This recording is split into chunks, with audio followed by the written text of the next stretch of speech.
Hi class, today we're going to continue our calculator and we're going to add functionality to our buttons so that as we enter the numbers we will get numbers. I didn't put a decimal point yet, but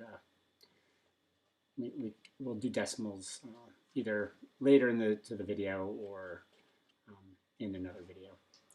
But right now we're just going to start with integers. So the first thing we need to do is we need to connect our JavaScript, and do that typically at the end of the body, just so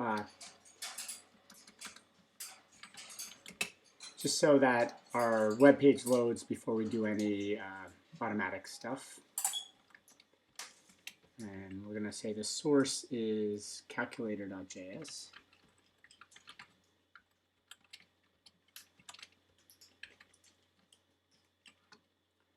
And I'm going to go into calculator.js and I'm just going to say console.log.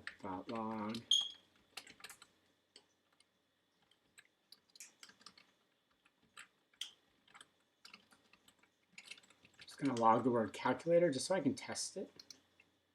And so I'm going to hit F12 to bring up my my debugger. I'm going to hit refresh on the page and it says calculator. So I know that I'm connected okay. And I am going to be writing the function number pressed. So now number pressed takes in one argument. It's a digit. And we will always expect it to be a single digit because it's going to be the numbers 0 through 9. I'm going to write a comment. Comments are things that are written by people for people to read and not necessarily for the computer to care about, and the computer will ignore the comments. So that's the name of the function. The input is a digit to the added, it's not going to be added numerically to our display, and the output will update the display. And we can always assume that the input's going to be input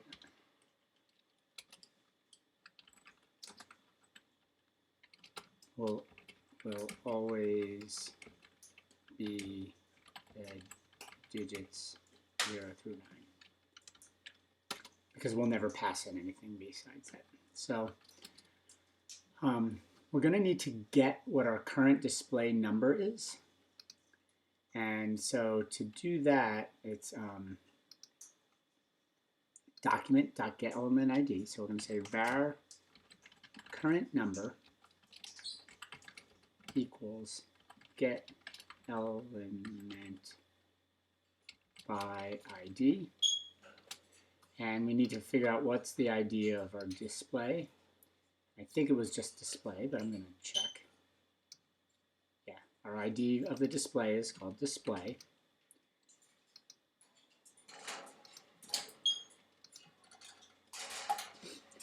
And we've got to put that in quotes. And now that's going to give it to us as a string. And so parse int will convert the string into a number,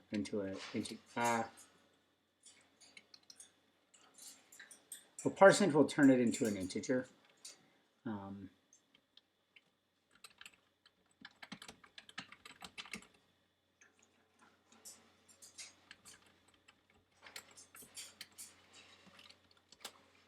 We actually don't want it, it's parse float, sorry.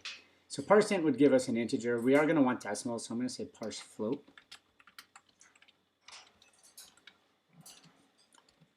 And then, so if we have the number 3, and then we add the number 2,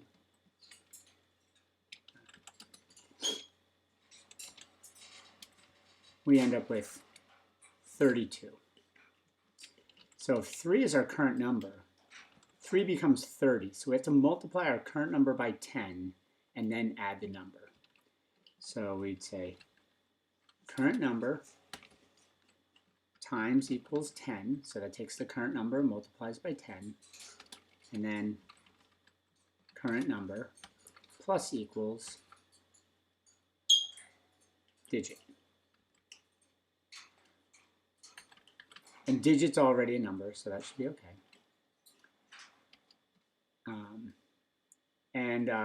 We're actually not just getting the element by ID, we want the inner.html.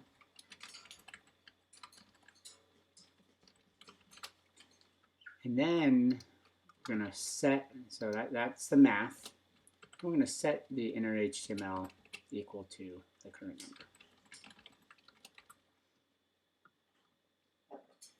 That might be all that we need to do.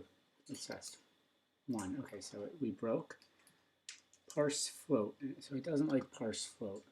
I'm going to do parse int to start, because that one I know is, and I'll look up what. Nope. Parse int.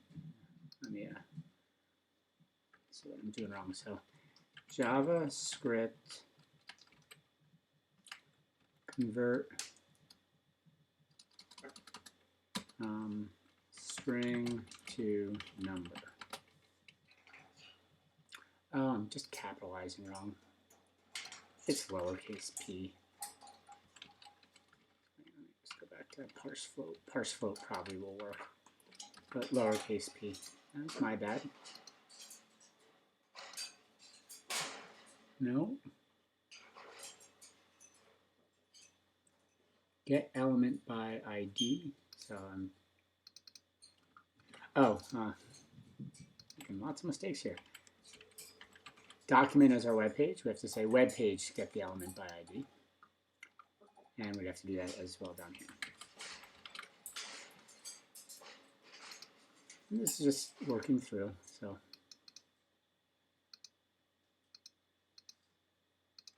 and we've got our number working. Now, eventually, we're going to run out of memory, and the number's going to get weird. But it's working pretty good there. Our display is much longer than typical display, but we can say that's a good day. Thank you. And tomorrow we will add the functionality to our plus, equal, and all of those buttons. We'll eventually make it look more calculator as well. I might do that off screen, so you can do that on your own. Take care.